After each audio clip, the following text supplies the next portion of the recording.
सबसे पहले है पूर्ण विराम। जब वाक्य पूर्ण हो जाता है तो उसके अंत में हम पूर्ण विराम का चिन्ह लगाते हैं। जैसे सरिता खाना खाती है, अब ये वाक्य पूरा हो गया तो इसके बाद पूर्ण विराम है। सुमित प्रतिदिन विद्यालय जाता है, ये भी वाक्य पूरा हो गया तो इसके पीछे पूर्ण विराम। उसके बाद है अल्प विराम। ये जो छोटा सा कोमा लगता है, ये किस लिए लगता है? जहाँ थोड़ी सी देर रुकना पड़े, जहाँ हमें थोड़ी सी देर रुकना पड़ता है, वहाँ पर अल्प विराम चिन्ह का प्रयोग किया जाता है।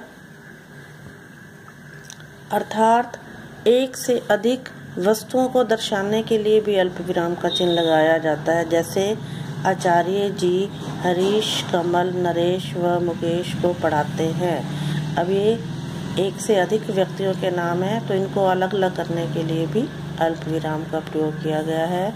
मैंने भारत में पहाड़, झरने, नदी, खेत, भवन आदि चीज़ें देखी हैं। ये भी एक से अधिक चीज़ें हैं तो इनको अलग अलग करने के लिए भी ये चिन्ह लगाया गया है। उसके बाद है उपविराम। जब किसी शब्द को अलग दर्शाया जाता है तो वहाँ पर उपविराम चिन्ह लगाया जाता है। या किसी वस्तु या विषय के बारे में बताया जाता है, जैसे विज्ञान, फिर ये उपविराम लगाकर वरदान या अभिशाप। पुनीत, उसके बाद तुम कल कहाँ गए थे। उसके बाद है विस्मयादि बोधक चिन्ह।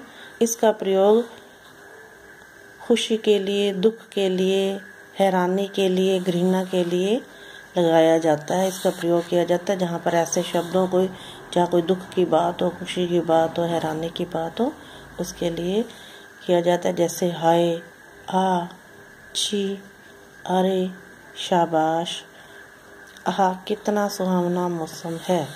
उसके बाद है अर्धविराम। अर्धविराम में पूर्ण विराम से कम देर और अल्प विराम से ज़्यादा समय रुकने के लिए इसका प्रयोग किया जाता है। जहाँ पर हमने पूर्ण विराम से तो कम देर रुकना हो और अल्प विराम से थोड़ा ज़्यादा समय रुकना हो तो अर्धविराम का प्रयोग करते हैं। अर्थात एक वाक्य या वाक्यांश के साथ दूसरे वाक्य या वाक्यांश का संबंध बताना हो। जब एक वाक्य का दूसरे वाक्य के साथ संबंध बताना हो वहाँ पर अर्धविराम का प्रयोग करते हैं। जैसे सूर्यास्त हो गया, लालिमा का स्थान कालिमा ने ले लिया, जो काम आज नहीं हो सका वह कल हो जाएगा। अब एक वाक्य का दूसरे वाक्य के साथ संबंध है। उसके बाद है प्रश्नवाचक चिन्ह।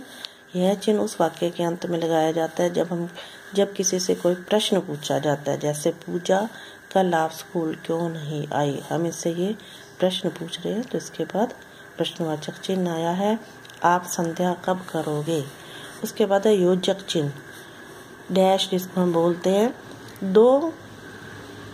दो शब्दों में परस्पर संबंध प्रकट करने के लिए, इन्हें जोड़ने के लिए लिखा जाता है। जैसे बगीचे में पेड़ पौधे खड़े हैं, अब पेड़ पौधे को जोड़ने के लिए बीच में हमने योजक चिन्ह का प्रयोग किया है। हमारे माता पिता अच्छे हैं तो माता पिता के बीच में भी योजक चिन्ह आता है। उसके बाद है